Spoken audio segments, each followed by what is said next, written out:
Hello everyone, welcome to In 5 Minutes. In this video we are going to see the next problem on gamma function type 1. So the gamma function is given by gamma of n is equal to integration of 0 to infinity e raised to minus x raised to n minus 1 into dx. So any type of gamma function problem we have to make our equation in this form so that we can apply the property of gamma. So this is our question, solve this. So if you see in this question, we do not have the terms like this. We do not have any term in the denominator. So we first take all the terms in the numerator. So we get I equal to integration of 0 to infinity. This dz will remain as it is. And I am taking 3 raised to 4z square in the numerator. So it will become 3 raised to minus 4z square. These two equations are not matching. Here we need e raised to minus something and here we have 3 raised to something. Then we have to make this term in the format of e raised to some term.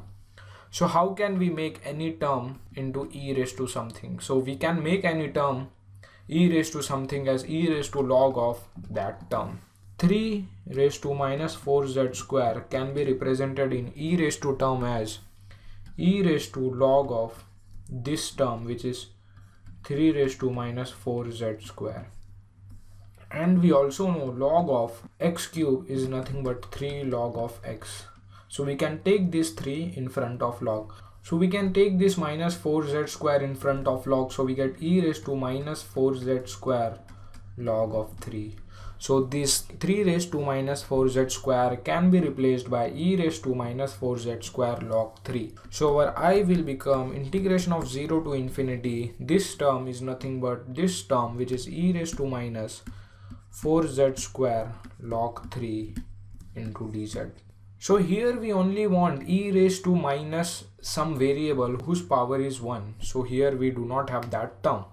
So we substitute this term equal to some other variable, that is we put 4z square log 3 equal to t. Then our z square will be t upon 4 log 3. Then z will be root of t 4 log 3. When we take the derivative of this term, we get dz t raised to minus half. Derivative of t raised to half is t raised to minus half upon 2. So t raised to minus half upon 2, and this term, that is root of 4 log 3. We can take 4 outside the log, so this 4 will become 2 and this 2 and this 2 will become 4. So we get t raised to minus half 4 root of log 3 into dt. So now we are going to substitute all these terms and our limit of integration will also change. So we draw one table. Here we write initial variable, which is z, new variable is t, z is from 0 to infinity, and t we calculate when we put z equal to 0 here, we get t also equal to 0. When we put infinity, t is also infinity.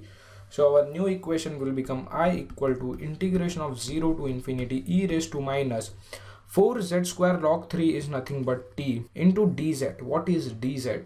Dz is, we have calculated here dz as this term, which is t raised to minus half 4 root of log 3 into dt. 4 root of log 3 is constant, so we can take this out of the integration sign. So our equation will become 1 upon 4 root of log 3 integration of 0 to infinity e raised to minus t raised to minus half dt.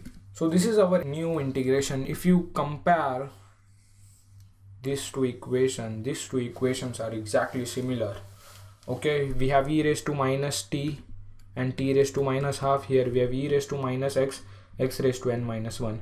So what is n minus 1? N minus 1 is nothing but minus half. So n minus 1 is minus half. So n will be minus half plus 1. So n is half. So this equation is nothing but gamma of half. What is gamma of half? Gamma of half is root pi. So this entire term will be replaced by root pi. So root pi upon 4 root of log 3. And this is the final solution of this problem. And this is how we solve the problem on gamma function. More such types we will see in our next video. So stay tuned for our future lectures.